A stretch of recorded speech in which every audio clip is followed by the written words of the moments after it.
The following podcast is brought to you by Pro Wrestling Connect, Australia's newest choice for event management and brand development specializing in pro wrestling. And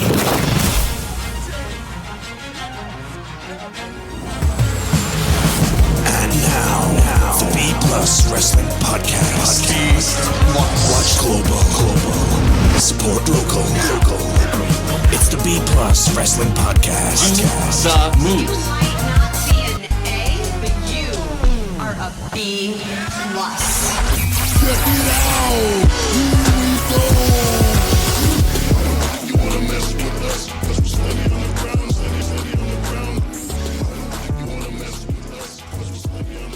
All right, ladies, gents, and non-binary friends, welcome to another B Plus podcast. I'm your host, Greg Unchained. Today is I Don't Know, but we're talking about Glow. Joining me to do so, all of that rhymed. I think that was brilliant. It was not planned, not scripted at all. Anyway, Mr. Mysterious, how you doing, brother? I'm doing well. I can confirm that was not scripted, but it worked out well. Yeah, I enjoyed it. And Big Boy Mikey. Hey, mate, I'm ready to glow. Let's do it. That was scripted. But Mikey he's had that one in the chamber, folks.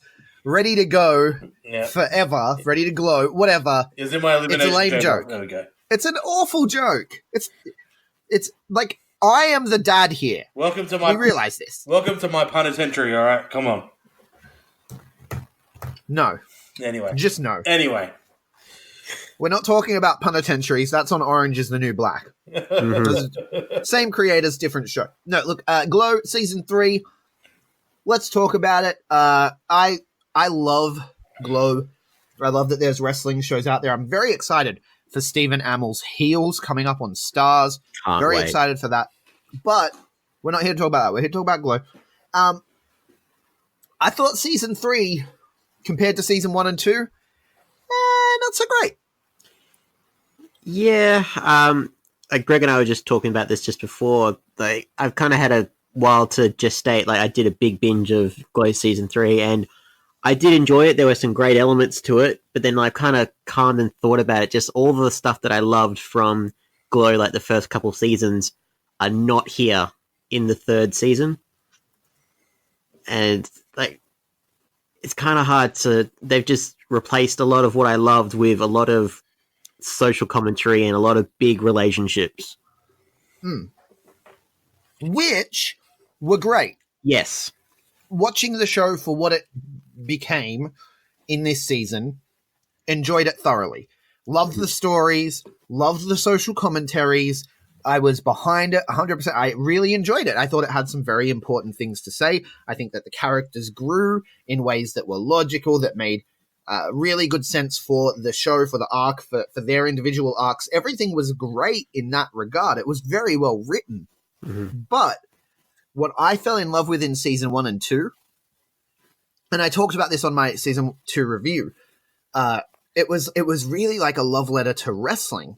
The seasons felt like they were structured like a wrestling match, in that you had the beginning, you had the heat, you had the comeback, all that stuff. And you had the baby faces win in Season 1, then you had the heels win in Season 2, and I was ready for Season 3 to be the third match in this 3-match series between the girls and the network, where ultimately they would triumph and end up on network TV. But that wasn't what we got, that we didn't get that match necessarily. We still got that outcome where the girls triumphed and end up on network TV, which we'll talk about. But we didn't get the match. Do you understand what I'm saying, Mikey? Yeah, well, I'm going to, because I completely disagree with you guys. This is actually my favorite season of the show. I like there's obviously still a big wrestling aspect to the season, but I like the extra stuff. I like because these shows, as good as Season 1 and 2 are, I love them both. Just for me, with Netflix shows, the way that Netflix produce shows, I don't know if you guys have ever watched shows. I mean, I know you're talking about Orange is the New Black, shows like The Ranch and stuff, where there is always a massive element, whether it's wrestling, whether it's a fucking ranch, whether it's a jail, whatever.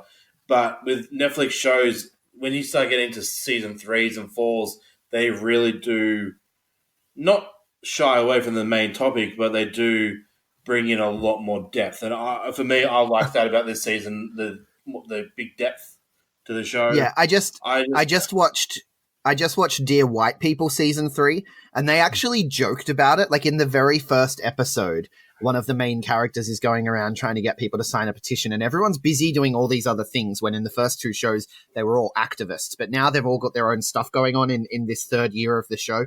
And they actually made like a really meta joke, like they sort of broke the 4th wall a little bit. And he was like, why don't you guys care about this stuff anymore? They're like, people grow, people change. If they didn't, it would all just become like the 3rd season of a Netflix show. And then they look at the camera. It's amazing. So I do understand what you're saying. Yeah. Yeah, well, that's exactly it. Yeah, I know. For me, the stories that they told, like doing the whole Vegas residency thing and how Vegas can destroy you and all that sort of everything about the season just really there's something I loved about this season. It definitely kept your attention. Yeah, look, like I said, it was great in that way. Like, and I felt like the character growth and everything was logical, and everything was really well written, and I enjoyed everywhere they took it. And I'm not normally huge on massive amounts of social commentary in my shows, but I felt like this show, like season 3 of Glow, struck just the right balance of having that positive message and putting it out there. But I felt like I said. Do you understand my critique when I say that season 1 and 2 felt like a real love letter to wrestling? Like it was structured like wrestling matches in a wrestling feud. And this one wasn't at all. Yeah, no, I get that. I just, yeah. Because in season 1 and 2, like I said, they had the clear bad guys of the people who worked for the network and stuff like that, right? Whereas this time around, there was no face that I wanted to punch, right? There was no bad guy. The bad guy in season 3 was nebulous concepts like homophobia, like prejudice against working mums, like things that, of course, I want to rally against. And I'm rooting for the characters against these concepts. But just in the context of the show, because it's a love letter to wrestling in my eyes, that's what it was. I didn't have that face that I wanted to see punched. You can't exactly punch homophobia in the face. Yeah. No, I get... Because it's a concept. I get where you're coming from that. See, I never took Glow, even season 1 and 2, in that face value. I saw it more of a story building little, apart from a love letter to wrestling. But I get where you're coming from. But yeah. It's just the way I analyzed it because of the way the show felt structured to me. Like they had very clear sections, Yeah. I don't know. It was different this season, but I still enjoyed it. The big thing as well though is way less in-ring action. And I felt like the episodes that centered on the ring, episodes 1, 5, and 10, I felt like they were the strongest episodes. I'd agree with that. Yeah, just because but because of the story and because of the setting, they were stuck. And for the first episode, like we're getting reintroduced to the characters, so it was fine. But then you got into the routine of it all and saw the rut that all the performers were in, and having to do the same thing night after night after night, which gets exhausting for the viewers. But then the alternate universe, the Bizarro show that they did, and the Christmas Story version, those ones were great. Those kind of touch base with what they were all about. When they did that Freaky Friday body swap, that was fun. I loved that. That was probably the best episode of the season for me. Yes, I can agree with that. Just the act of I try not to say awesome combat, but Tammy trying to just swap roles for her just to avoid like doing her back, which she ended up doing anyways. But then everyone kind of rallied on, just like, well, if you're going to swap characters, I'm going to swap characters. Then it just became this whole big thing. And just that, from that one comment, that one little throwaway comment, just like everything changed and it kind of got a bit more spontaneity again. Yeah, well, I guess that's a big part of this season about taking it away from the ring is, like we said about, like I've been in Vegas a couple of times, and you go to those. It doesn't matter what art it is, whether it's wrestling, music, comedy, all these sort of things. it does get stagnant when you're doing the same show night after night. So I guess in a way with this season, taking a little bit of action away from the ring shows that, every episode, just picture what you saw in episode 1, and that's exactly the same wrestling show you're going to get every night, other than Freaky Tuesday and A Very Glow Christmas, which, so they're the two on IMDb, they're the two highest rated episodes of the season. For good reason. But my favorite episode was actually the one straight after Freaky Tuesday, the one, their camping trip. That was good. The camping trip was a solid episode. I enjoyed that episode, and also the episode that centered around the AIDS fundraiser. Oh yes, was a really good episode as well for heavier reasons. Yeah. Well, actually, they dealt with some heavy stuff on the camping trip as well. But let's pull out some of the actual individual stories. You touched on Welfare Queen, Awesome Kong, and her injury angle. And as wrestling fans, this is a story we know too well. Mm-hmm. Oh yeah, especially in the 80s. This is a major part. Names like Jake the Snake Roberts and those sort of guys come to mind when you start talking about this sort of stuff. And I'm glad that they touched on this. For a bigger girl sliding into the ring the same way every action, just her lower back, and the way that they did that, with a music montage and just. Yeah, and showing her struggling more each time. Mm-hmm. Really good shit. I like that. Yeah, because the bumps take their toll on the body, and she's doing it night in and night out, so she gets addicted to... She's taking painkillers. She likes to spend her time in the hot tub. But what she won't do is go see a doctor, go see a chiropractor, get it actually sorted out. And it's that whole tough it out mentality of the wrestling industry. Like, it's all right, it's just 3 months of shows. I just got to get through this loop. I just got to make these towns, and then I can sort it out, and it'll heal. It's just an injury. It's fine. But, this is your life we're talking about, Welfare Queen.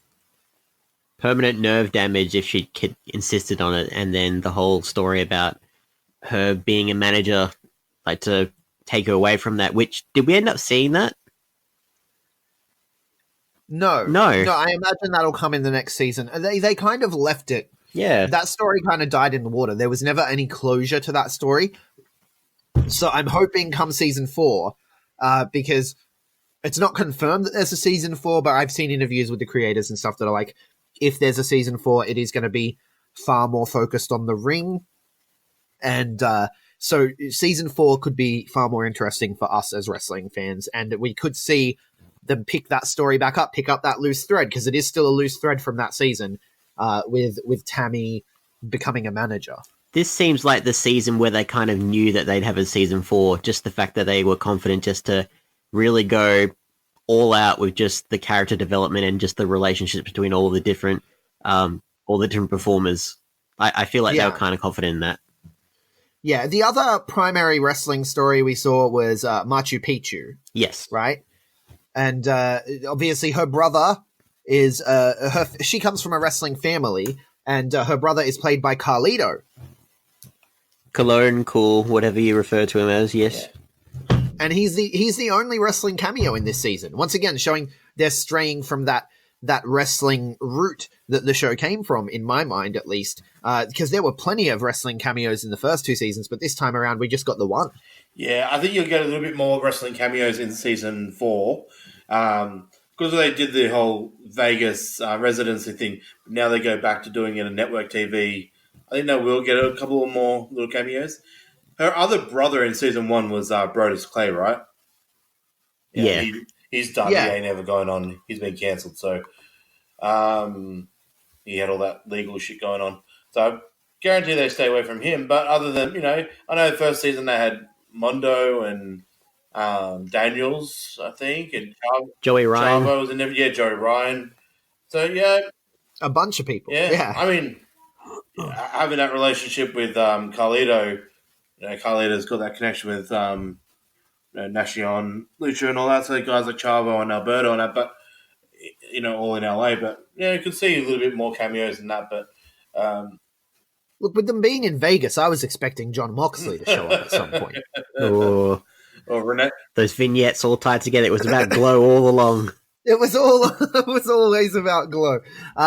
But Machu Picchu ultimately decides she doesn't want to be with Glow anymore, and she's going to go back and wrestle with her family, which is interesting development that I think we'll see more of in season 4 as well. As Glow does return to network TV, she'll probably want to make her way back, you assume. Yeah, joke's on her. They got a network. Yeah, but she doesn't know that. Should we talk about that next? The fact that they do by the end of because we keep touching on it, they do wind up by the end of the season ending back on network TV, or at least we think they're going to end up back on network TV. Because we have the whole story with Liberty Bell, and I loved the way they did this story because, like you said, there's a lot about relationships here, and on the surface you could see this is about her relationship with Tex and Tex coming and going from her life, but really this is about her as a working mother, right?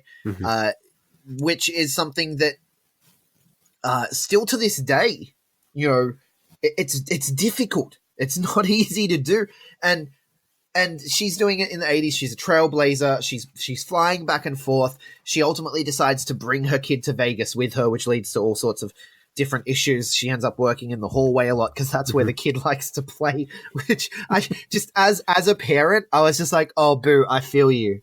Like you think you're the boss. You are not the boss in that relationship at all. Anyway, seeing her, working in the hallway, doing all that stuff, and ultimately she meets Tex, this billionaire guy, and he even undervalues her as a working mom, despite her clearly showing her value to him in multiple ways. He looks at her. What did he say? I can't even remember but she was basically there to be pretty, right? Just to make the conversations more engaging, more like interesting for him, so he didn't get bored. Something to that effect. Oh. Just disgusting, and the fact that she has to deal with that, and so she does the boss bitch move, and she presents him this idea of buying this network, and he's like, "Look, you're not here for that kind of thing. You're here to be pretty and make things fun."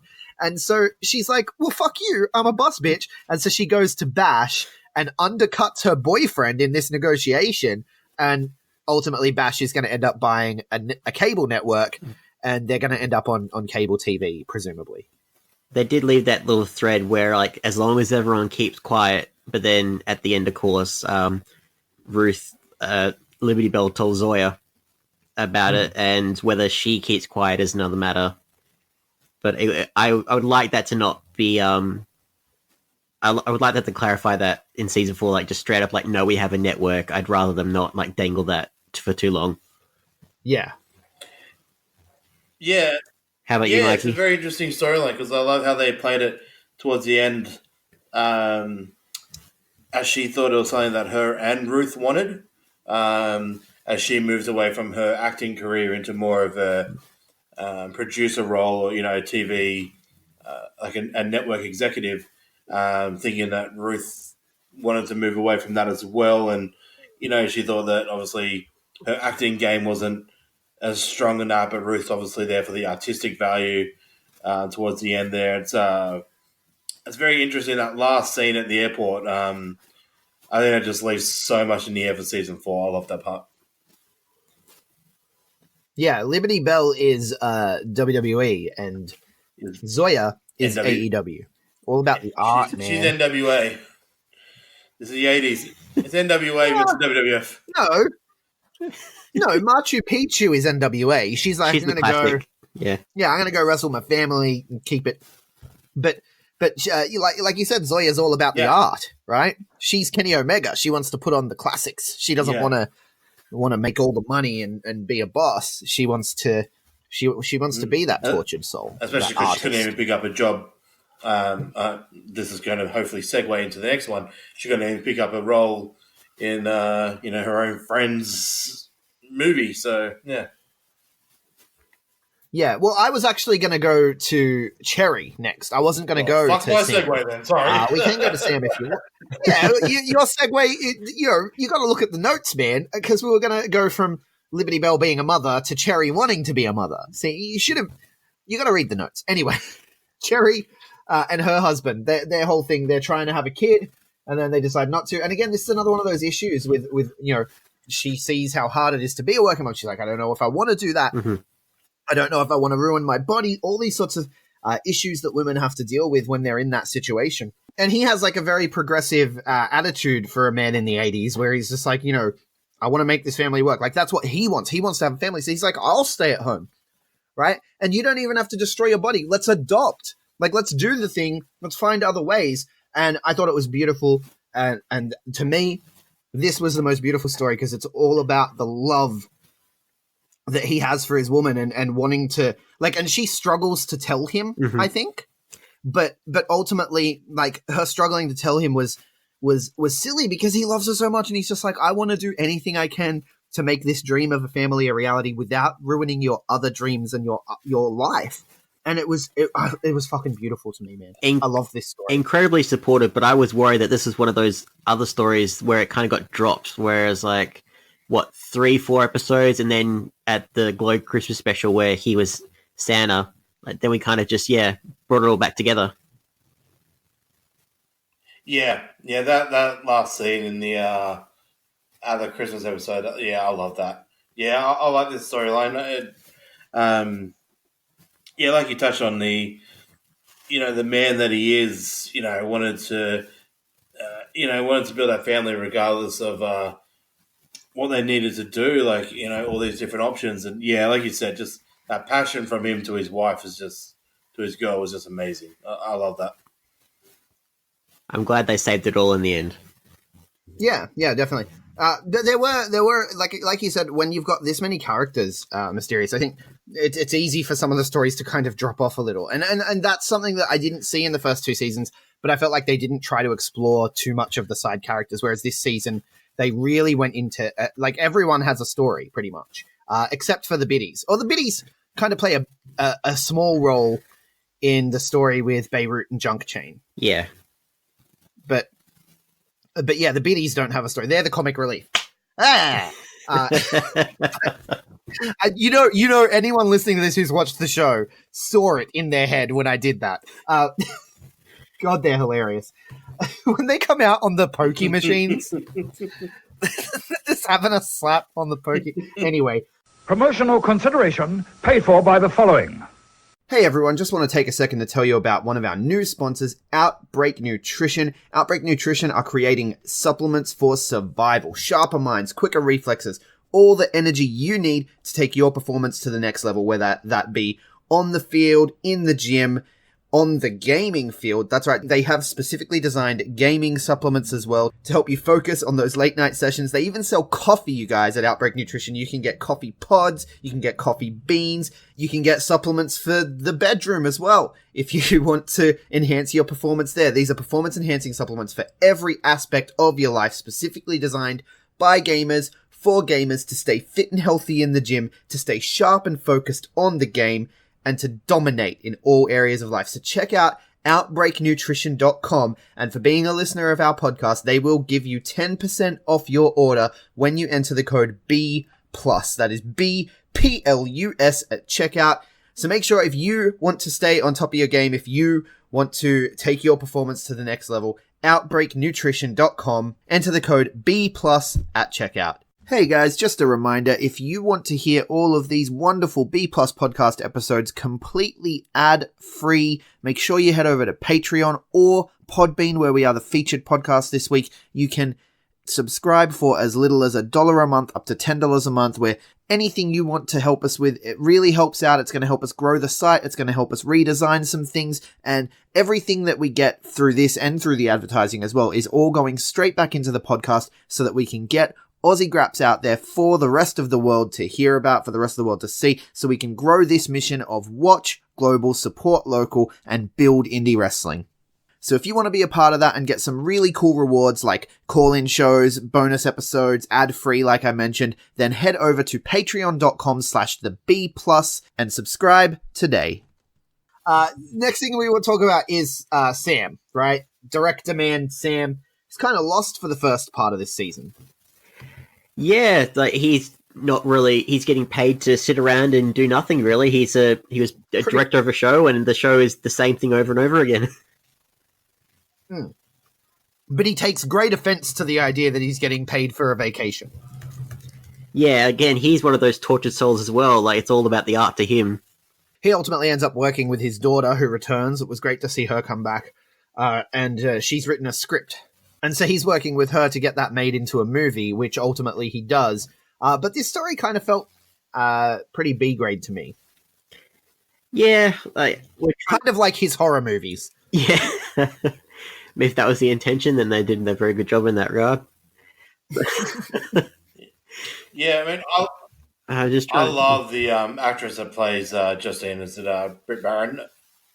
She's really She's an amazing actress. she's wonderful.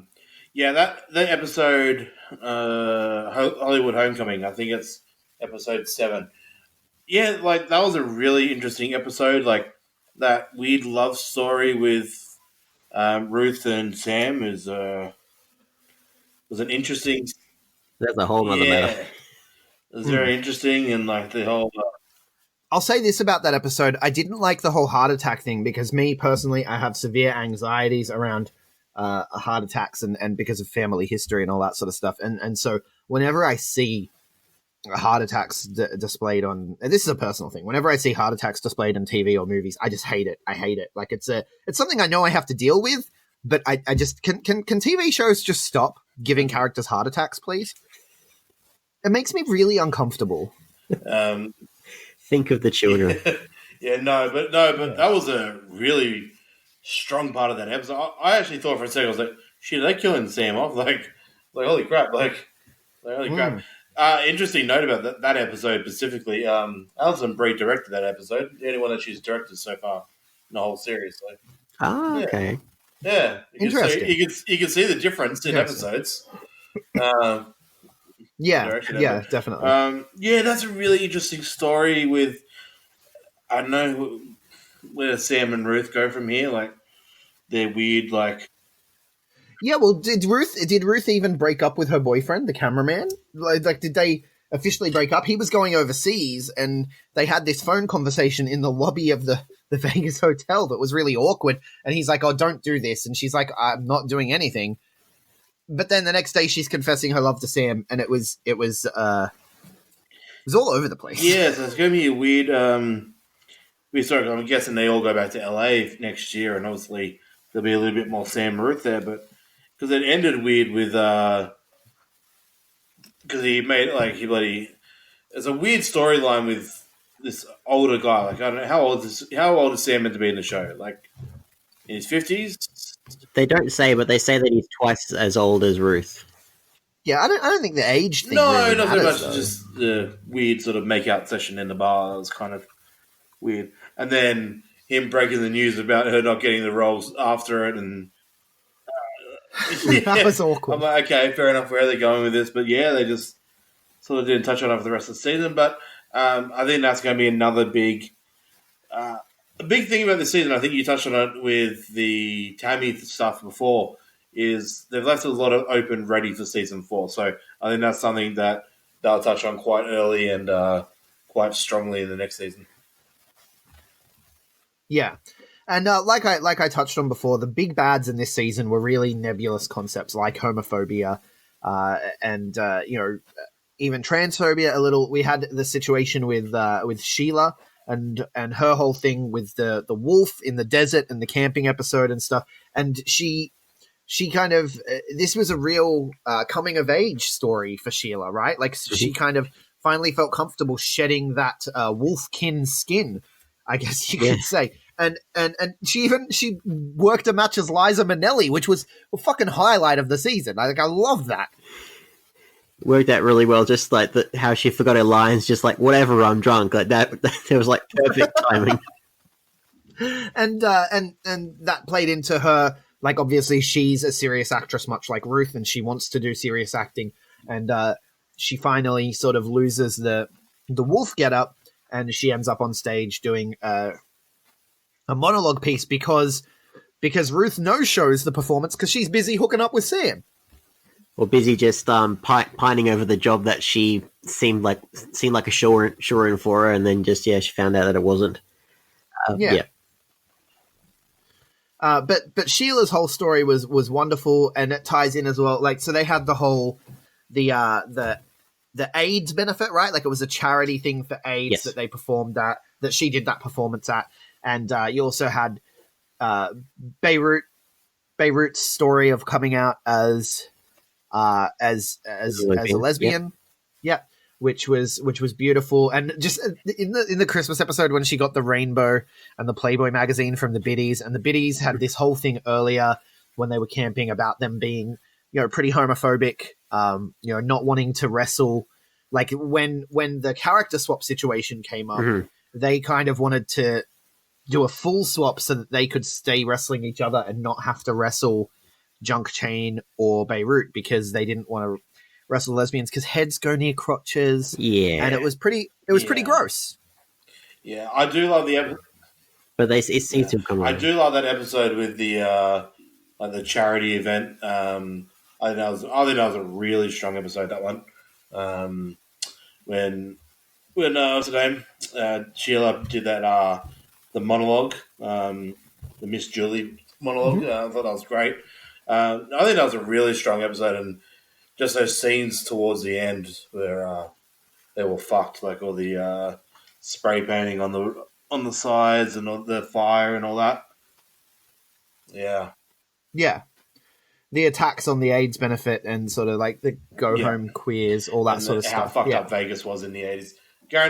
Guarantee Vegas is a lot different these days, but yeah, well, they've legalized sex work, obviously. Yeah, that's nice. Well, the rest of the world could take notes from that, at least. Yeah, but no, it was a strong episode, especially if, especially towards that end. But yeah, I love Sheila's character progression here. I love to see where they go with her next year, whether she stays in this wrestling storyline or whether she takes some more Hollywood stuff and she goes for more movie roles in it. I was just say I actually quite liked as well with that the AIDS benefit. Like, I love Bobby, the host. I thought he was. I hope we see him in season 4. I don't know how, but just he brought a great bit of energy to that. Yeah, new character who stole some scenery when he was on when he was having his bits there. It was wonderful to see. I very much enjoyed him. But then we also want to talk about while we're talking about all the heavy issues that they brought up, they touched on racism as well, and they took a very interesting track with it because it was Fortune Cookie after they do the character swap. Melrose, who is a Jewish woman, a white Jewish woman, she ends up portraying Fortune Cookie. And she does an impression of her friend who plays Fortune Cookie doing a racist voice, right? Yep. And what is Fortune Cookie's name, the actual character? Because all I think of is Knives Chow from Scott Pilgrim. Yeah. Jenny, there we go, Jenny. Because I can't just keep calling her Fortune Cookie. It feels incredibly gross. And then I don't want to start calling her Knives Chow either, because that's in a different show, but that's how I know her. So Jenny, you're not familiar with Scott Pilgrim? You borderline a lot of awkward terms on this cast. Yeah. Well, look, I don't name these characters. And that's the point, is that it's wrestling is stereotypes. Anyway, so Jenny, who plays Fortune Cookie, usually, she takes offense to Melrose doing the voice, right?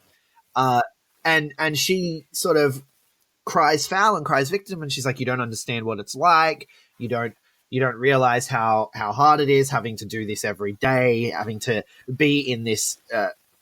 because they're at the venue they're at is called the Fantan, and it's like an Asian-themed casino. And so she's talking about how you don't understand what it's like to have to deal with this every day. And of course, Melrose is a Jew, one of the most persecuted subset of peoples across all time and space. So, and she gets her like story time, I guess, at the camp. And I just thought the way they handled this was so nuanced. They touched on the fact that, like, no one minority group owns oppression. Yeah. Right? And it's a very intersectional idea, and the way they handled it, I thought was brilliant. I really enjoyed it. Yeah, it wasn't like I was really worried just how they were going to wrap that whole thing up, but I love the fact that everyone else, it was the camp out scene, and they all hug him and just They have the big hug it out moment, and like I don't know. On one level, it's like you can't deduce racism to let's just hug it out, no. and you can't. You really can't. But I don't know, with some of the conversations going on, especially in America today, which is where this show is made. Obviously, it's set in the 80s, but it's made in America today, and just with a lot of the issues going on around like Trump and the presidency and the rhetoric and the rise of hate groups and all this sort of stuff. It was just really nice to see the show take a nuanced take that wasn't all doom and gloom, and that was, at least in this female-centric space, maybe we can work this out and just hug it out and realize that we all have something. They're all a sisterhood in the end, and they just they all want to try and make sure that they do right by each other. Yeah. Now that I think about it, it feels kind of gross that we're three white dudes talking about this show. It's always, it always gets, we always have to address that. Because it's one of the most diverse shows on television. And it's one of those things, we would love to have other people on the show, but we're wrestling fans and no one wants to talk to us. I want to go back on to something Michael said. I fucking love that Bobby character. I think the actor that played Bobby, he's fucking brilliant. His name's Kevin Cahoon. I thought he was brilliant. I was just doing a little bit of IMDb research. He did a voice on Red Dead Redemption last year. Didn't think of that. The character Clay. You're a Red Dead guy. Greg? Oh man, that game is so long ago now. I no idea. No, you took a whole week off. Clay? No idea. But anyway, I thought that character was brilliant. I hope they do find a way to bring him back in season 4 somehow. I don't know how, because they left him and the casino manager. What was her name? God, name blank. Who was the boss of the casino? The older chick. The former showgirl. Yeah. Sandy. Is it Sandy? Yeah. The name escapes me, man. Yeah, I'm awful with names. I'm sitting here like I call Tammy Welfare Queen just because I forget she's Tammy.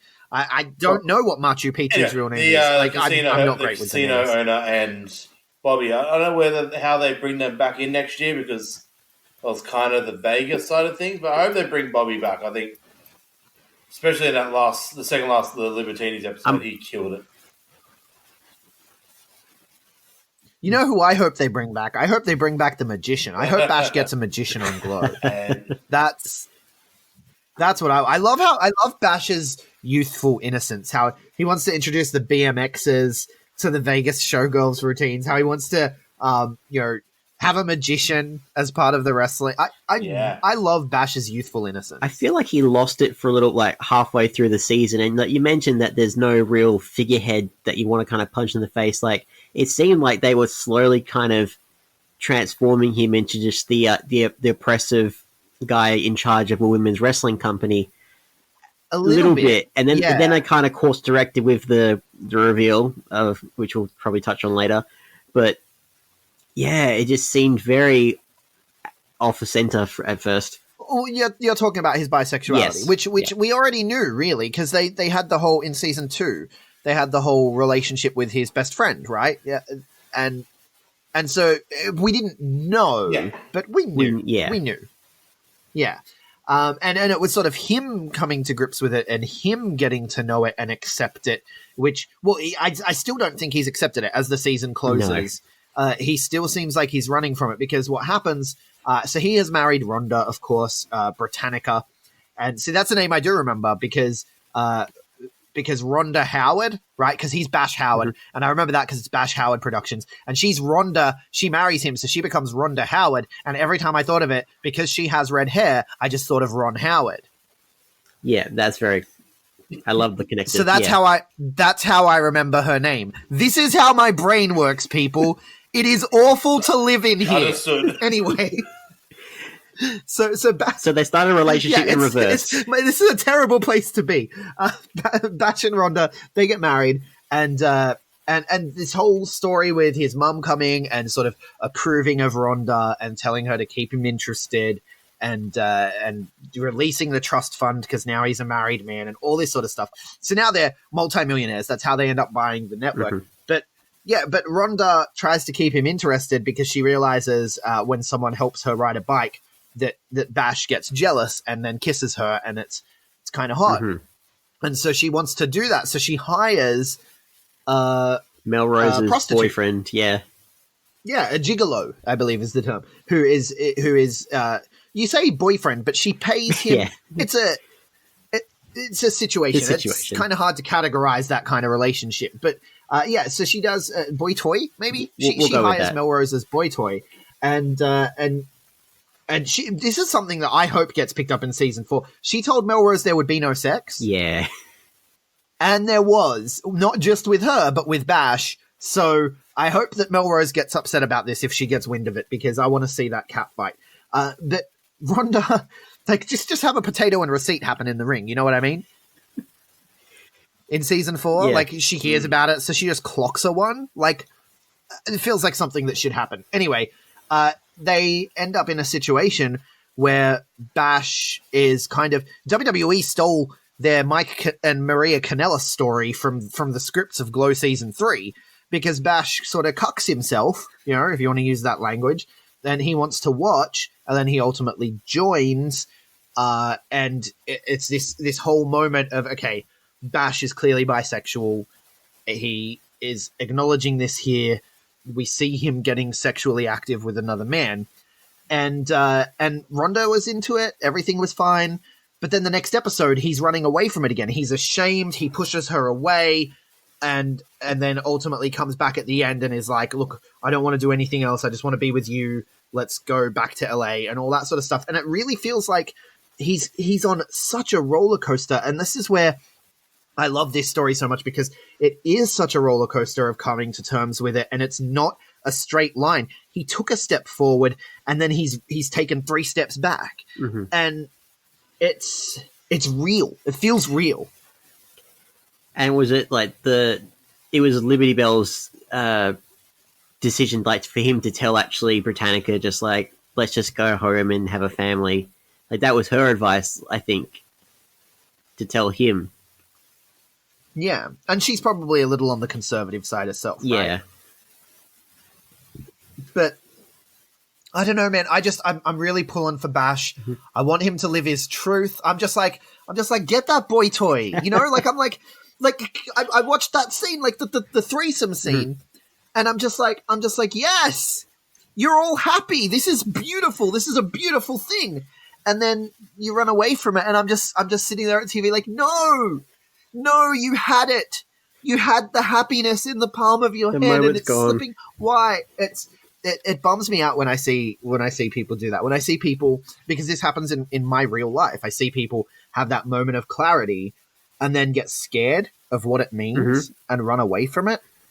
And it just felt so real to me, man. It felt so real. I have friends who have gone through that almost exact situation, and it's something. It's amazing how they're framing this story in the 80s and everything, and this situation, and it's just as relevant now as it was then. It's very clever how they've written it. Yeah, which is so, like, when I say season 3, not the best season.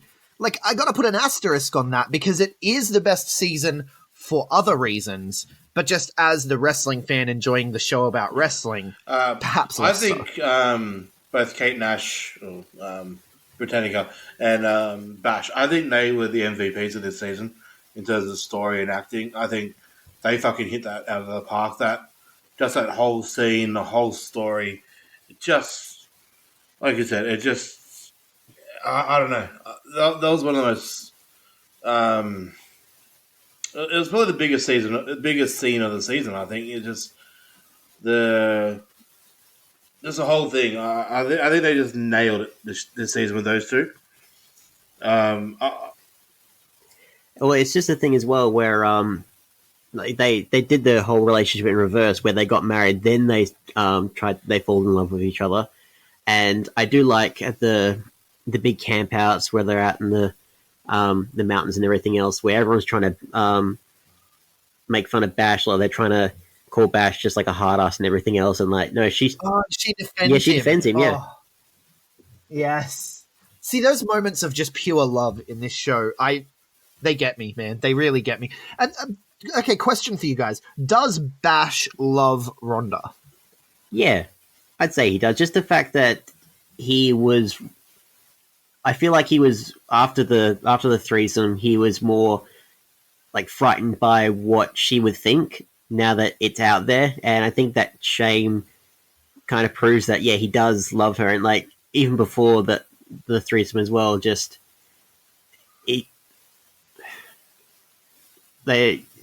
just trying to figure out how to phrase it properly. But, well, like because they were sexually active with each other, but then it kind of fizzled out. Off a little. For a little while. Yeah, and like you said, Bash was kind of becoming increasingly angry, and was that a result of his sexual frustration? Like, there's a lot of personal exploration that Bash needs to do. Mm-hmm. I'm talking about this like he's a real person, man. Like he's. Like, there's some real shit in there. There's some real shit in there that he has to deal with. And I want him to. Like, I'm really rooting for him. Which, like you said, halfway through the season, they had you kind of against Bash for a hot minute, because he was kind of being a dick. But then you realize why he's being a dick. Like, he's going through some shit. And in 2019, and this is weird to say, in 2019, it is very hard to write a sympathetic white male character for television. Because, like, even a white woman, like, when I watch Orange is the New Black, I don't give a shit about Piper. Piper's story is boring. Just get the fuck off my screen, Piper. You know? But, I don't know. White people aren't interesting, I guess. Hot take. But no, like, they nailed this fucking character, and I'm very keen to see where it goes for season 4. And we have the promise of season 4 being more wrestling orientated, which, for me as a wrestling fan, I'm kind of into that. Yeah, and again, like we said, we kind of want to get back to that, like after just the first couple of seasons of just getting used to that formula and that kind of storytelling. And I think, like we've talked about it so many times, there are so many plot holes that still need to be answered in season 4. So there's going to be so much loose ends. Well, not plot holes, but loose threads. It's going to be good to see where they go with the TV network side of things. I think that's going to be a very interesting dynamic, because you're going to have that whole Ruth versus Liberty thing where, Ruth's going to go for the artistic, Liberty's going to be the TV exec. Are they going to have their relationship strained again? It's going to be... Yeah, is she going to become everything she hated in the network executives to begin with? Because her whole idea of being this network is she's like, we can be a network where we actually listen to women and all this sort of stuff. But when she's actually in the position of power, we know absolute power corrupts absolutely. How much of season 4 will be Debbie becoming what she hated? There's a lot of ways it can go. But that's season 4, which we know nothing about. It's probably a year and a half away. We'll talk about it when it happens. In the meantime, where can people find you guys on social media? You can follow me at Mr. Mysterious with the ones for an eye on all the socials: Facebook, Instagram, Twitter, YouTube, and Grapple. Just, hit me up, guys, and let me know what you thought about Season 3 of Glow. And how about yourself, Mikey? You can find me at B+_big boy on Twitter. Come talk to me about Glow. Love it. Love it. I am... not Gogglebox? You don't want people to talk to you about Gogglebox? You can talk to me about Survivor. It's shut! You can talk to me about Gogglebox. You can talk to me about Bachelor, or whatever. I am at Greg Unchained. Miss me with that mess. I am at Greg Unchained on Twitter, at the Greg Unchained on Instagram. We collectively are the B+ Wrestle on Twitter, because wrestling wouldn't fit the B+ Wrestling everywhere else. Like, share, subscribe, 5-star review if you like what we do, and thank you so much for listening.